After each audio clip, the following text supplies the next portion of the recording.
So good night again. My name is Kaiande Devonish, and tonight I'm starting my live called Immigration Simplified, where I break down just the different immigration programs that we have in Canada here, and just explain, the processes, how to avoid being scammed, or how to avoid just getting tied up with unauthorized immigration consultants. Also in terms of just what life is like in Canada, because I know you always see come to live to Canada, but what does that actually mean? How is life actually in Canada? Okay, so I said my name is Kaiande Devonish, and I am a regulated Canadian immigration consultant. That just means that I am licensed by a regulatory board in Canada to provide immigration services for persons looking to migrate. But I will go more into what regulations and licensed consultants mean later on in the live. All right? So just a brief history about myself so that everyone kind of like know who I am, and just to get a basic understanding of my personal situation. So my high school, in terms of where I went to high school, I would have gone to Bishop's Anstey High School East, graduated, then I would have done my bachelor's of engineering in chemical engineering at a university in Jamaica, where I graduated my bachelor's. Upon graduating, I would have started my engineering career as a chemical engineer at the Ministry of Energy and Energy Industries, and that is where I worked up until I would have migrated to Canada myself. Okay, so that's just a brief history. When I reached Canada, I was planning to continue with my chemical engineering degree and work into the chemical engineering field. However, things didn't go as planned, and I decided, hey, what? A lot of persons are coming asking me about immigration advice. How did I do it? So I went back to Queen's University, and that is the only English-speaking university in Canada that actually qualifies immigration consultants currently. I would have gone back to school, studied immigration and citizenship law at Queen's, and then when I did my graduation, I would have applied to do my license exam to become a licensed consultant in immigration and citizenship law. Right? So I know I'm using a lot of these terms, licensed immigration consultant, which I would explain later on in the live. Okay? And as I said earlier, this live would be recorded, and I would put onto my feed so that you can watch again as many times as you want. You can share it with your friends and your family. The main purpose for me doing these lives is to share knowledge so that people are more informed when they're making decisions, because as a person who have gone through the immigration system myself, I know that there are a lot of unlicensed and unscrupulous persons just preying on people who are just looking for a better life. Right? And I'm just here to just spread the knowledge, share my experience, and help whoever is interested and would just like to get some advice. So moving on to the next topic on the agenda, I started with, why does Canada allow so many immigrants?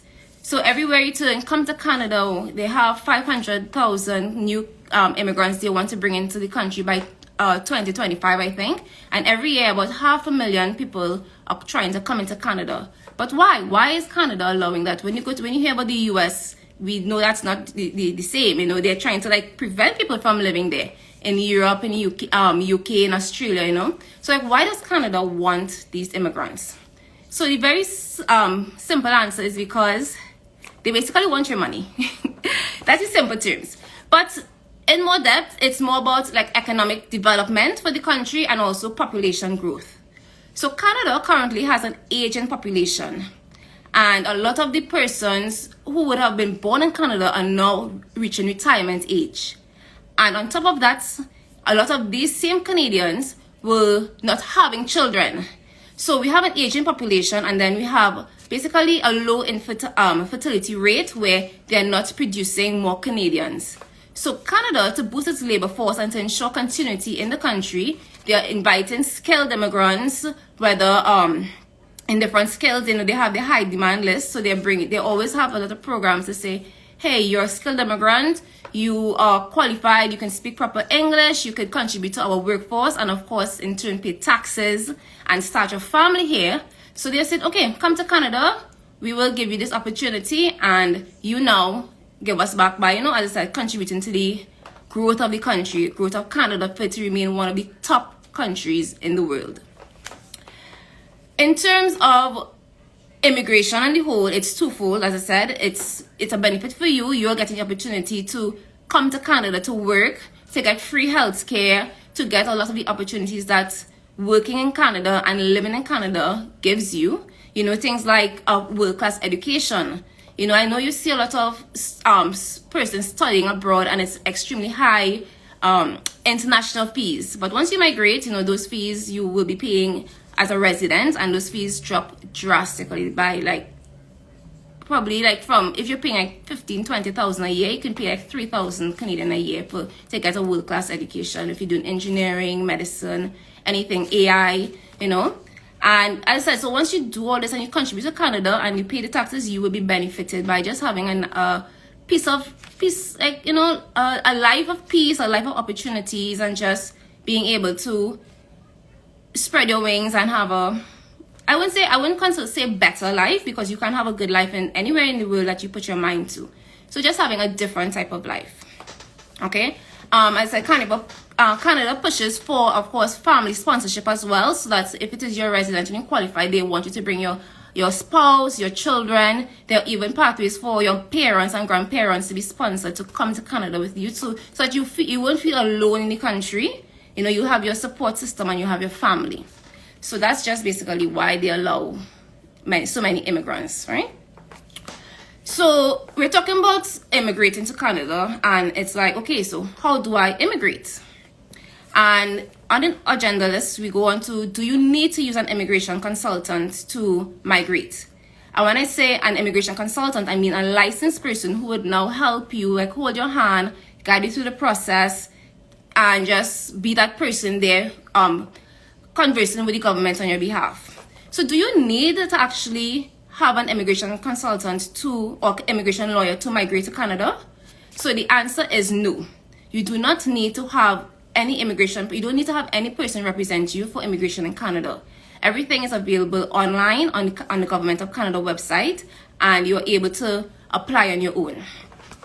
So you might be thinking, why are you telling me no, and I'm an immigration consultant? Well, there are times where we would suggest you use an immigration consultant. So in cases where you have a very straightforward application, you have a very straightforward case, you yourself are someone who likes to research, who likes to read, and just stay abreast of all the different immigration policies and the changes. And that is something very important that I would like to touch on. In terms of the immigration sphere is ever changing. Just a few weeks ago, Trinidad and Tobago citizens, we needed visas to apply to come to Canada, and now we don't. So next week it could be something else. They might change a program, they might change a pathway, they might change an occupation.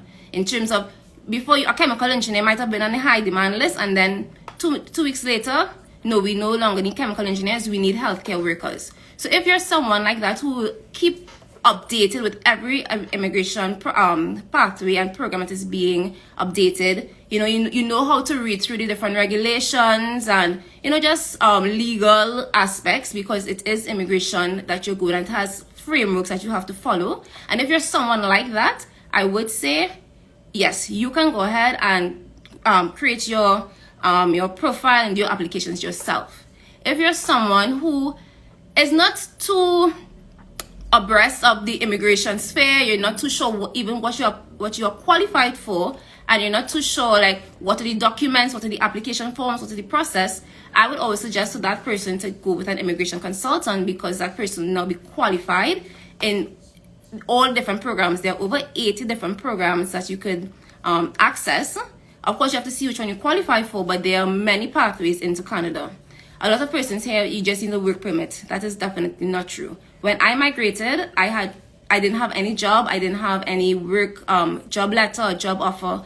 I just came based on my experience on my bachelor's. So that was one pathway I went through, but my pathway mightn't be what's suitable for you. So if you are unsure, that's when you say, okay, let's assess you and give your personalized strategy based on your work experience, your age, your educational level and what province you would like to migrate, because each province has its own programs that target specific fields. So you might have some provinces targeting IT persons in tech. You might have some targeting persons in engineering or manufacturing or services. So all of these things are what licensed immigration consultants would be able to help you with. Right, so the answer to that is no, you do not need to use any immigration consultant. But if you want to ensure you have the best chances, I would also suggest you get an opinion from someone licensed. Okay, so moving on to how do I avoid immigration fraud and like job scams and all these different things where, we see in the news that about 700 students from Canada were being sent back to India because they had they were in student fraud where their letters of acceptance to universities were not valid. So in cases like that, people say, how do I avoid this? How do I avoid paying someone money and they run away? They don't help me. They don't give me these services that they promised me. So I was using the terms licensed consultants, authorized, and regulated. So in Canada, immigration consultants are regulated. The same way how doctors are regulated, they have to answer to the medical board. Pilots are regulated. Lawyers are regulated by the legal board. Immigration consultants are also regulated by the government of Canada through something called the College of Immigration Consultants. This is where you have to do an exam. You have to show that you don't have like a criminal record, that you would have achieved the different qualifications to not practice immigration law and advise persons. So to avoid getting into any kind of scams, the first thing you do if someone approaches you or you approach someone, say, hi, thank you, I'm interested in your services, or I would like to get some information, but I would like to know if you're licensed. If the person says, yes, I'm licensed, say, okay, that's great. Can I get your license number? All right? So if they stumble, something is already. If they give you that license number, you don't just accept that license number, right? There's a website that the government of Canada has. You can just Google, how do I check to see if my consultant is licensed? You go onto the government of Canada's official website and that link will be there. You put in that license number and you ensure that person is active. So once you go onto that database of the consultants, you would see whether they're active, whether their license has been revoked, whether they are under some kind of investigation because maybe persons would have said that they were trying to scam them. So you would see all that. The ideal thing is to see that they are active. Once they are active, means that they are licensed, they have no pending cases against them, they have no, their license hasn't been revoked for probably being unethical. So once you see you have active next to that license number that they give you, you know that they're okay. However, it doesn't stop there because this is a public registry. Anyone can give you a license number. They can go and get a legal license number and say that is them. So now you have the information. You know where their company is. You have an address. So now you go and do some due diligence. Go onto the internet. We are in the age of technology. Go onto the internet now and say, okay, this is the person's name. Go and just do some research on them. Don't say, okay, yeah, they're licensed, let me just go and give them their money. Go on, because sometimes persons might have, experienced something and they might have just posted it up on Instagram or Google, but they didn't actually report them to the college. So you can find out a lot of persons. You could get a picture of them, I guess, their website and all of these things, so that when you do meet them, whether via Zoom or in person, at least this is the person I'm talking to and they didn't just use someone else's license number. Right? So with everything, you have to do your due diligence, and also as well, if something in your gut feels that this is not right, or the person is pressuring you or harassing you or just running you down for money, it's best maybe not to just go with them and look for someone else. Ask a friend, hey, I would like to get some information about immigrating. Do you know anyone? So sometimes personal referrals are best because at least this person comes through a relationship, like someone knows who this person is and they can kind of vouch for them, and then you feel a little safer. So that is in terms of avoiding immigration fraud. There's another scheme that persons use called job scams, where they tell you Canada has 100,000 jobs and we can guarantee you a job. You don't need to, no visa required. All of these things are, I wouldn't say they are, all of them are scams, because there are licensed recruitment agencies in Canada that are authorized to help foreign workers get job permits and work permits in Canada. But as I said, it all comes down to doing research. If it is you never applied for a job and someone said, hi, you qualified, like, that's weird. You didn't apply for the job, you didn't send your information anyway, but yet so they're emailing you and calling you and telling you based on whatever, you qualify for this job, and send them some money before this day to secure it. As I said, if it's something too good to be true, just like save your money. It's 2023, we just came out of a recession. Do some research before you actually put your money and say, okay, wow, I was selected out of the billion people in the world. I didn't send anything, but it's not a lottery. To get a job permit or work permit in Canada, it's a very lengthy process in terms of you have to show Canada that there are no Canadians who are willing or able to carry that job before they actually issue that work permit. And that is to migrate to Canada. Some jobs require no, that's called LMIA, where you have to like look at the market to see who's there. Some and very few jobs, they don't require that. And those are very like more highly specialized jobs, persons like athletes, persons in clergy, these things. And there's a whole list that you could even find online. But for most jobs, if you're an engineer, if you're a doctor, if you're in healthcare, if you're in management, you have to have a qualifying job offer before you can migrate to Canada with these job scams that they have there. So no one can guarantee you any job.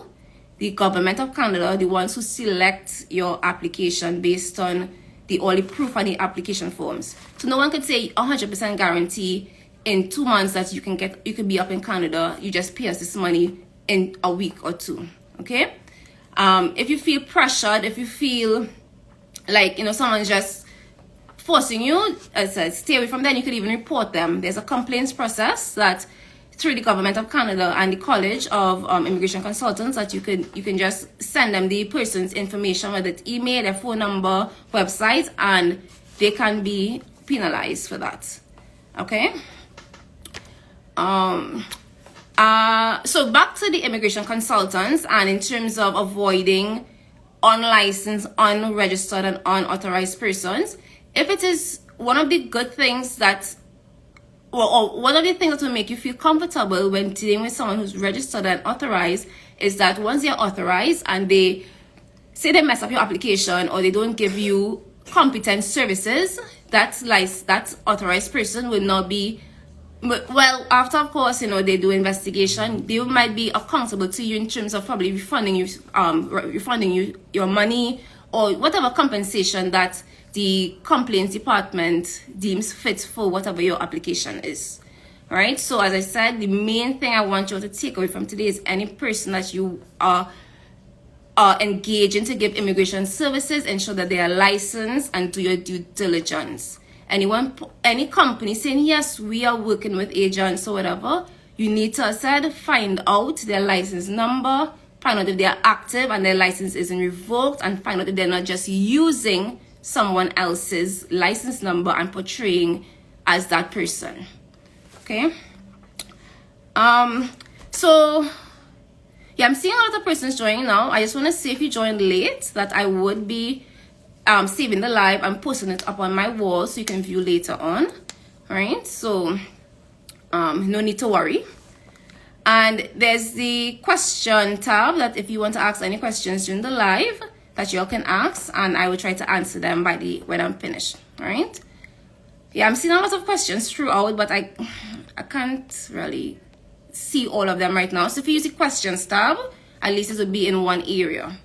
All right. Thank you so much. All right. So we spoke about why does Canada allow so many immigrants. We spoke about, do you need an immigration consultant to migrate, and we spoke about how do you avoid immigration fraud and job scams. The last thing on my agenda for today, because I wanted to keep it very short and sweet, because sometimes you lose people and their attention. I wanted to keep it short and sweet. The last topic I had for today is Canada right for everyone? and what is living in Canada really like. Okay, so for this question, it was kind of hard for me to come up with a correct answer because you have so many different types of people in this world. You have, I think they call it alpha, betas, go-getters, all these different things. And I won't sit here and say, okay, when you come to Canada, it's a pot of gold at the end. And everything in life is what you put out into the universe, what it is, the amount of hard work you put out, the amount of energy, what you speak, how you think, and that I believe that is what returns to you. So I came to Canada as a chemical engineer. That's what I would have qualified under. And I was thinking, oh, Canada has a lot of oil and shale and renewable, and it would be very easy for me to integrate into the society. However, when I reached, I applied to a lot of jobs and I heard nothing, and I'm like, what is going on? And in speaking and networking with persons, other newcomers and just job agencies and these different things, like I learned things about Canada in terms of how to structure your resume, and Canada uses like certain software that matches your resume to the actual job title. So whereas in the Caribbean we would just send out one resume to 100 different jobs, when it comes to Canada, you cannot even do that, because the system, as you press send, that system already sorts your resume and gives it a percentage. So like I was talking to someone, and it's like, if it is, they say, okay, they want somebody who moves chairs. You cannot put in your resume you have moved furniture. You need to put chairs in your resume, or they will literally blank you, because it's not a human doing it, it's an AI or like a system. So all of these things that I learned, and of course I want to share with everyone so that when they come here it's a little easier for them, and I would have gone through it. But like all of these little things, even getting renting, I didn't get my first place until like 2 weeks after.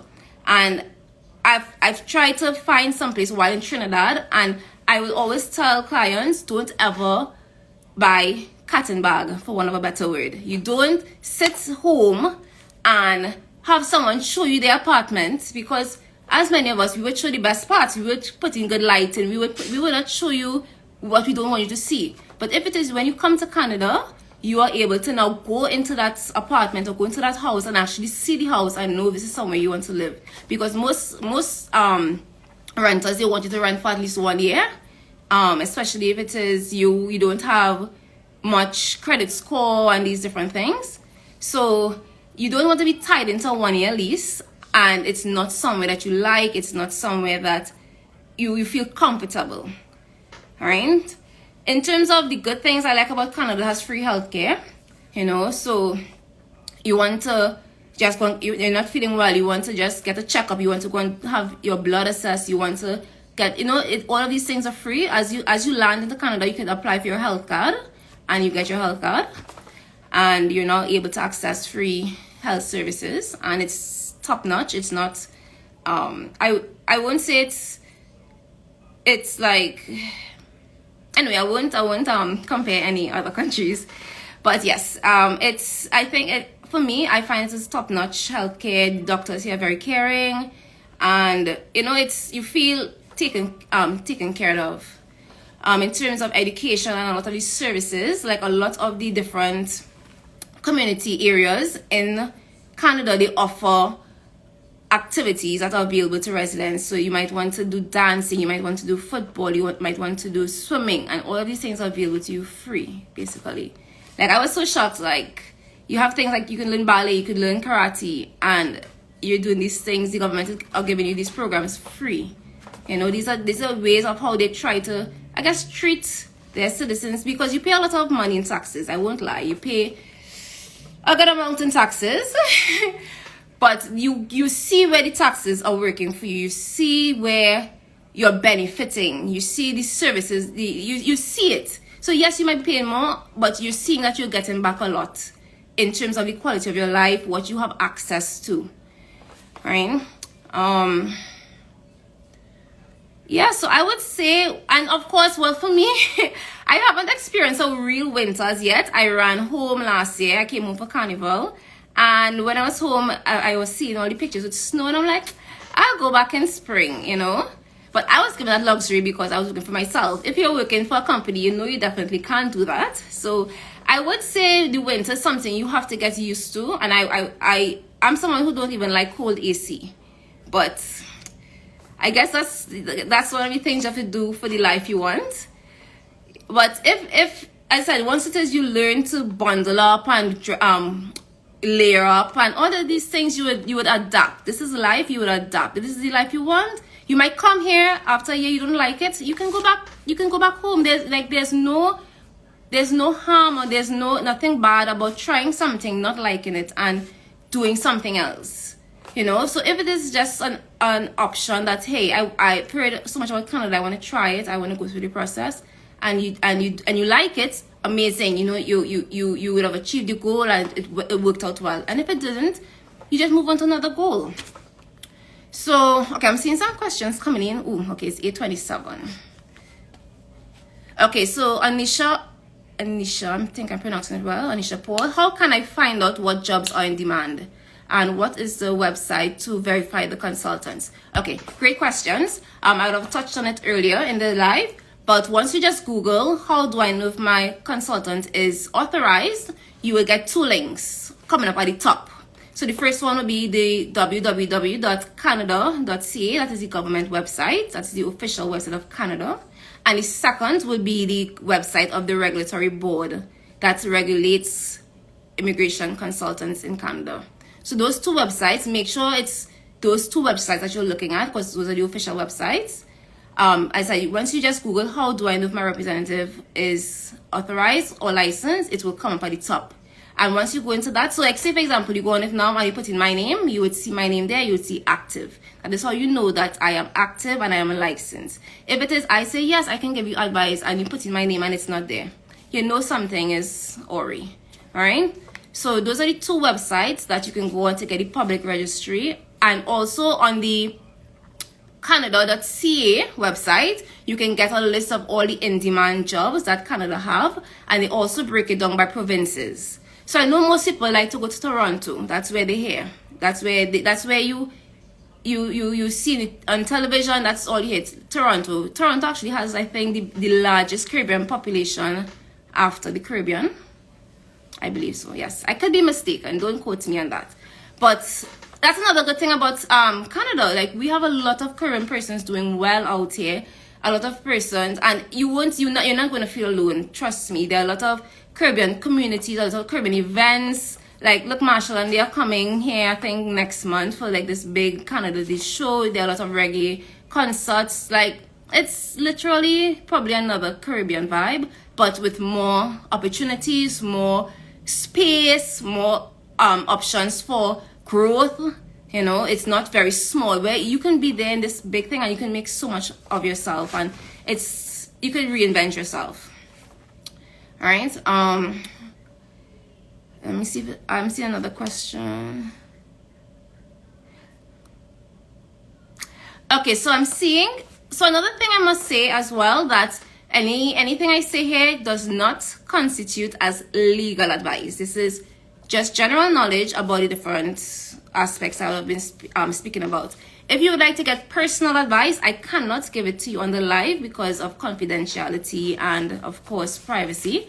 So I saw someone sent me a personal, something about their personal situation. If you'd like, you can send me a DM after the live and we can chat. But I cannot give personalized information on the live.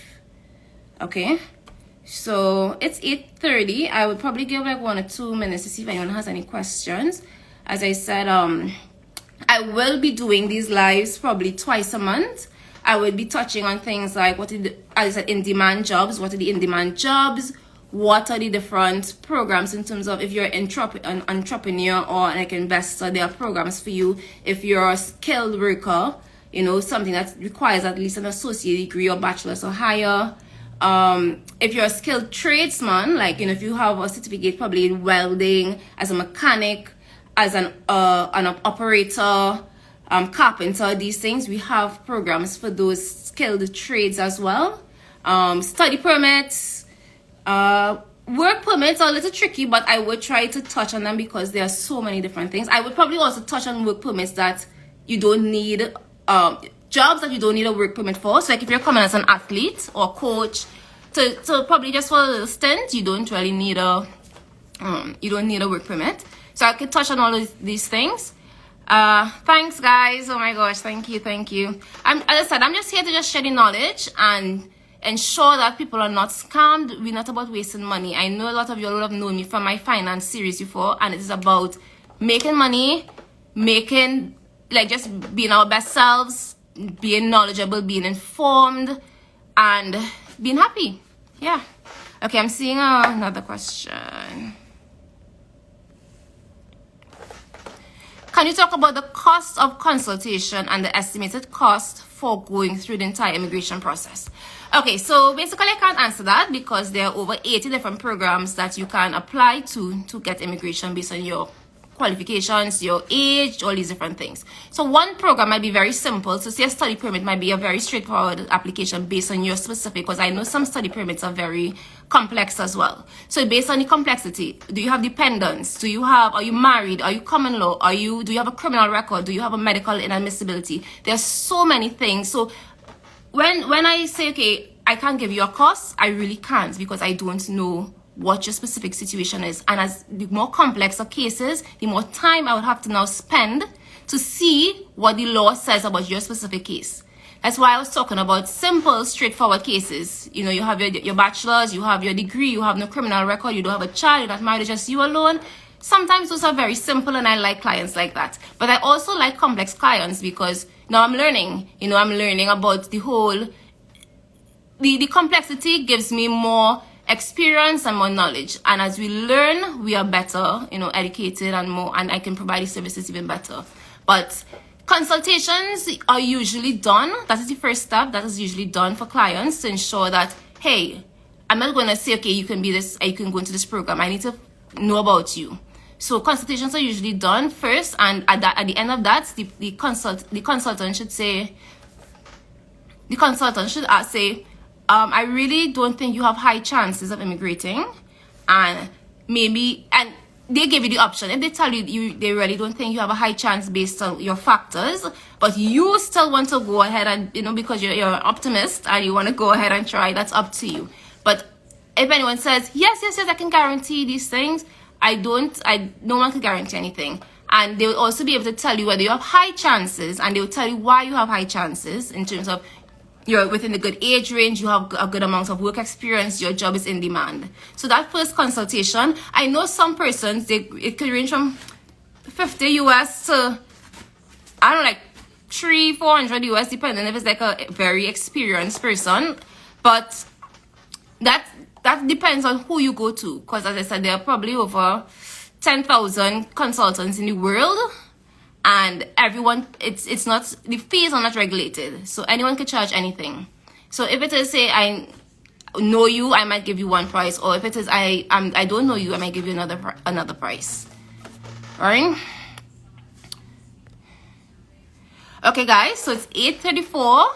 The live would be uploaded on my profile shortly, so you all could review it. I look forward to speaking with you in 2 weeks. I'm not sure which topic yet. I'll do in-demand jobs, or probably y'all can suggest to me what y'all think I should talk about next, because I'm doing it for you, So I want to make sure that you all feel informed and you all get the advice and knowledge that you all require. So you could always give me ideas on what you all want me to talk about as well.